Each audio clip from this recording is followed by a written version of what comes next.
being your authentic self. It's okay to become more of who you really are, right? Yes, that is true.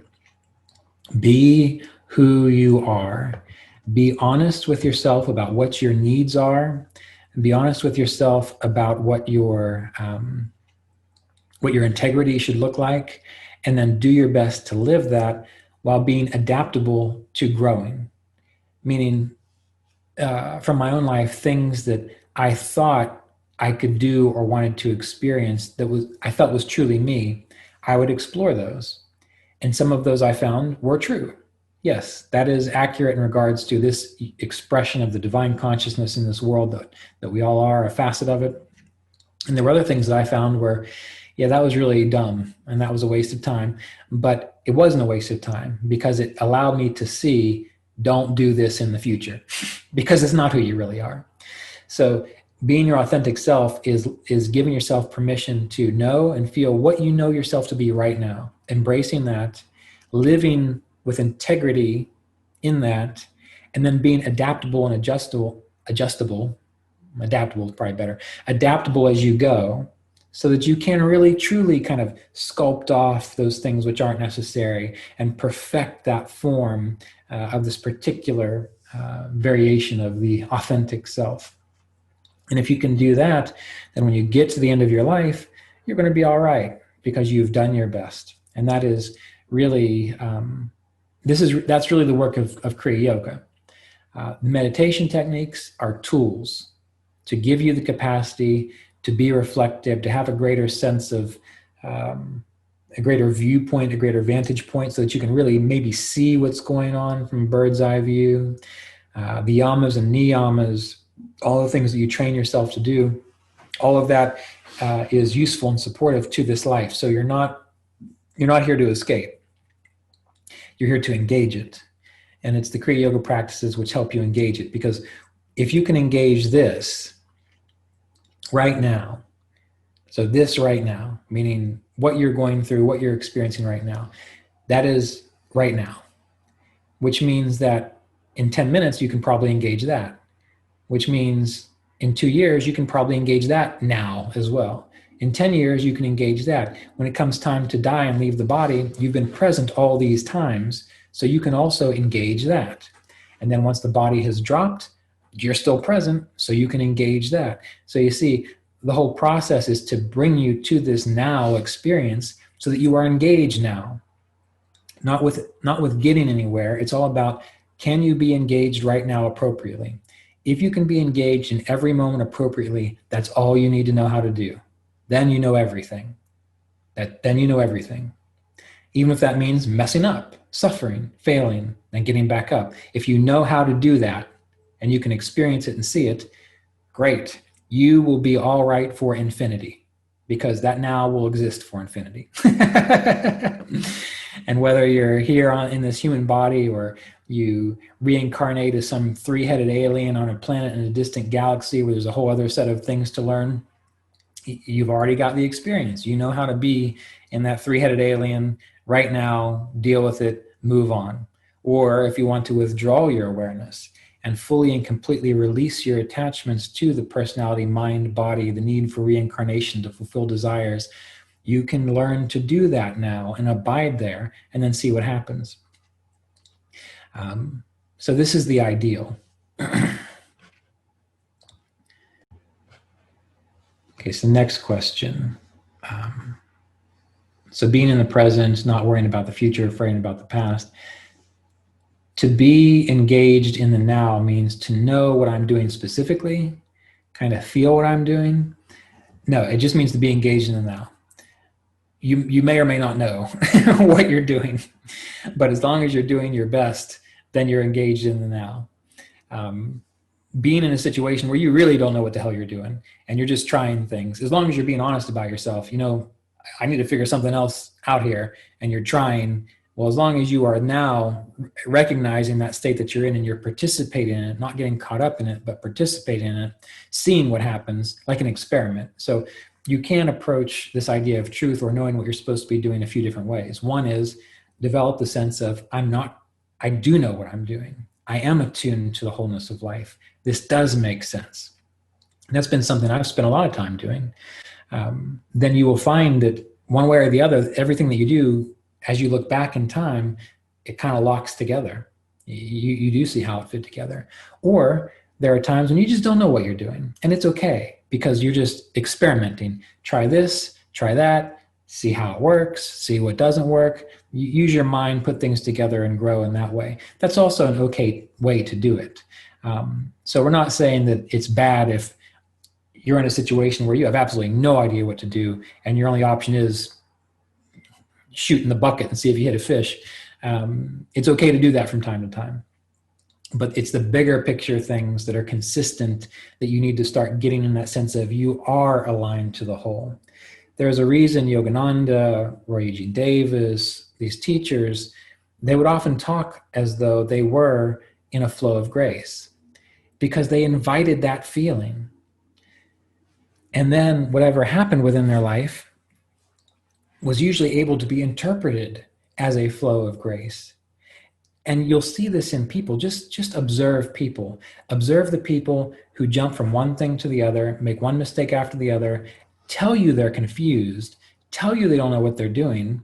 You're going to find that those people who affirm that a lot tend to have more problematic situations in their life versus people who maybe they're just talking themselves into it. They start just affirming, no, I see the purpose in this. I feel the value in this. I feel that this is part of the whole. You will see that they tend to have a little more organized, coherent approach to life. And all the little sidetracks that come along or side paths that come along tend to actually fit into the whole weave of the narrative. So you have to ask yourself, who do you want to be? And that's going to come down to who you want to associate with. The teenager, the daughter of my partner, whom I spend a lot of time with now, I try to instill this in her. The way she talks, I'll say to her, and she's smart enough to listen. I'll say to her, look, the way you use your words, and that reflects how you think, which often will reflect how you experience reality. And so if she starts to kind of trail off or act confused or get overwhelmed, to say, look, just revise how you're looking at this, revise what you're saying about this. And I even explain the same thing to her because she's in college now. She talks about all these people being confused and overwhelmed. I said, yeah, of course they're confused and overwhelmed because they have absolutely no idea why they're there. Their parents told them to go there. They don't have any real desire. When I was in college, I graduated in 3.5 years because I knew I wanted to get in and get out. I saw the same thing she saw. People just wanting to party and waste their time. I partied a lot. I had a good time too, but I knew where I was going. So I told her, I said, look, you're going to have a much better experience in college because you know what you're interested in. You know what your passion is. Those hard classes that everyone's moaning about, they're not going to be hard for you because you're going to see them in relationship to what you're doing, like why you're going in that direction. Someone taking organic chemistry who has absolutely no use of organic chemistry or doesn't even know why they're in college, of course they're going to bitch and moan and say it's the hardest class they've ever taken. But for her, I don't think it's going to be that way. Because I've noticed in general that people tend to hold it together a bit more when they feel that there is a direction that they're going in or they have a sense of purpose. I'm not a big fan of college. I don't think people should go to college unless they actually truly know the reason why they're going. Otherwise, we're going to get all these people wasting their time, wasting their money, all the debt. It's just no good. But people who need to go, yes, by all means, do it. So this applies not just to our spiritual path. This applies to our life. And we have to also remember that there will be times that no matter how good you are at this, you're still going to have problems. You're still going to feel like, oh, geez, what's going on here? That's going to happen. But those periods are less and less, and they're less, they don't hurt you as bad. Bad way of looking at it, but they don't hurt you as bad when you generally live your life in the ways we've been describing. You see that they're going to come and they're going to go. And then you also start to notice there will be periods of time where you need to rest, where you need to just be confused. I have found, this was hard for me because I don't like not knowing things. And I've been a control freak in the past. Maybe I still am. I don't think so. But I had to learn at one point in time that there will be periods of time that no matter how good of a guru I had, no matter how dedicated I was to my path, no matter how intent I was to write and share these teachings and do the best to take care of myself, there are going to be times when it just doesn't work.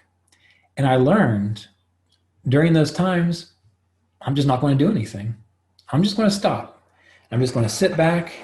I'm not going to write any books. I'm not going to teach any classes. And I'm going to be confused out of my mind. And I'm just going to sit there. And yeah, 20 or 30 minutes a day, I might meditate on the feeling of, I know what this is all about. But the rest of the time, I'm going to be okay, just wasting time as I feel that's happening. But what I found is in those interludes of wasted time, I became refreshed. Slowly, I would start to have ideas about, oh, maybe this project would be good. And I wouldn't force myself to jump right into it. I would wait until there was the moment of feeling like, yes, go that way. Like someone grabbed my shirt and finally said, go this way. So I would wait. And I would go through the motions and answer the emails and do the minimum of what I needed to do. But if I didn't feel inspired, no big deal. But eventually what happened was I would talk to someone, or I would just wake up with an inspiration and I would hit it right back on it again. So we have to remember the idea of rest and activity, and that yes, organization is good. Yes, mastering your states of consciousness, as we've been describing, is good. But we also have to have the maturity from time to time to just let go, to just be a lazy bum. Of course, if that's your whole life, don't do that. But if you are a motivated person, if you do know that you're doing what you need to be doing most of the time, and this is why I recommend keeping a journal, because maybe you're like me and maybe you're too hard on yourself. I can remember one time I thought, I really need to change my diet because I've got just a terrible diet. And I thought, I'm going to keep a journal. And I went through and I wrote down everything I ate for about 2 weeks. And I thought, oh, wow, I don't have a terrible diet at all. If you keep a journal about when you meditate, what your visions are, what you're doing to move in that direction, just little things, little notes from time to time. When you might go back and flip through that journal and then you say, oh, wow, I actually accomplished that thing. I've made quite a lot of progress compared to what I see here. So sometimes if you've got a weird little psychological complex like I was born with, it's not always easy to see it. So you have to either have someone to remind you, or you write it down so you can go back and look. That's why I have all these checklists everywhere. Any piece of paper I get that seems somewhat like I want to throw it away, I start writing down my checklists. And then what I do is every now and then I pick one of those checklists up and I see, all right, I've got 1, 2, 3, 4, 5, 6, 7, 8, 9, 10, 11, 12, 13, 14 things on this checklist. I've checked off 5. All right, I got something done. It's not as much as I would want, but now this week isn't a good example because I've been pretty busy. But let's say next week when things get a little slower and I'm sitting around thinking, wow, what should I do? I don't have anything to do. Oh, wait, what's this paper here? Oh, look at that. I've got 3 podcasts I can work on. Put the paper down, get up, start going into the podcasts. So we have to be able to do that while also giving ourselves permission to rest and to be lazy from time to time, because just like things hibernate, you need that. And sometimes you can schedule it. I used to have the opportunity where I would take off the month of December and not do anything. I used to have that opportunity. But now I just take those opportunities as they arise. If I start to wind down and lose my motivation, I don't mind, because I know eventually something's going to come up. And I also know that looking back over my life, I've done enough that even if nothing else comes up, there's enough stuff out there that I've done that it doesn't really matter. So you will find out to be true for you as well, the more you start embracing this and working in that way. And then wherever you get to, whether you make it to 80, whether you make it to 29, 42, 18, if you've done your best, hey, that's good. You just keep doing what you need to do. So this question, do you agree that we are on or in this planet to let go of attachment to emotions, because I feel that we as humans are working through emotions more than anything else. I like the idea of not minding what happens. I like the idea of not minding what happens, but to get there, we have to get through a lot of emotions, right?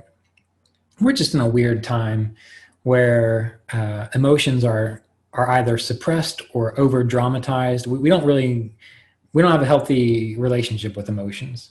And that's because our parents didn't have a healthy relationship with emotions. And that's because we've just come out of the dark ages about 300 years ago, and emotions were manipulative things rather than what they are, which is just energy moving through the body. So no, I don't think we're here on this planet to let go of attachment to emotions. If anything, we're in this time to learn how to relate to emotions in a healthy way. Because emotions are no different than anything else. They're no different than thoughts. They're no different than attachments or cravings. We're on this planet we're in this particular situation to move through all of our attachments, no matter what. Now, moving through all of our attachments, if we use the example of emotions, that doesn't mean we become emotionless. That means we're not attached to it. In the last 3 months, I've probably cried at least once a week for various reasons. Some of them stupidity, some of them just processing things, some of them just because of watching a sad movie.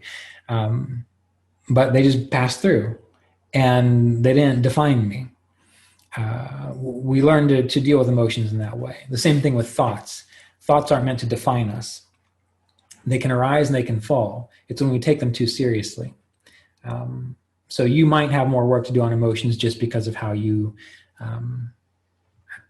were raised. And that's going to be common for a lot of people, which is why you probably think that's the case. But emotions they're fine. Nothing wrong with emotions. It's when you're caught up in it, when they define you, when they become your constant state of who you are. I'm an angry person. I'm a fearful person. I'm a stupid person. I'm a confused person. Many people latch onto that, and you'll see it. Just start paying attention to the people around you and get a sense of what is the general quality, like what do they project? How do you feel around them? You'll start to notice people who generally seem to be confused. You'll notice people who generally tend to find one reason after another to think about why the world is terrible. It's just, they're patterns that we have. Okay. So how do we blend the three states, waking, dreaming, and deep sleep, into one continuous state of being? That just comes from meditating and learning to be aware of what you truly are. So the more you're able to pull back and let go of these attachments, you begin to recognize that you're not the mind, you're not the thought. So when you are awake, you know what you are. By practicing yoga nidra or yogic sleep, where you start trying to remain alert and attentive while the body falls asleep and while the mind processes things and dreams happen, then you begin to recognize when you're dreaming. And then that eventually leads into a realization of being aware in deep sleep too. So this just happens naturally as we go.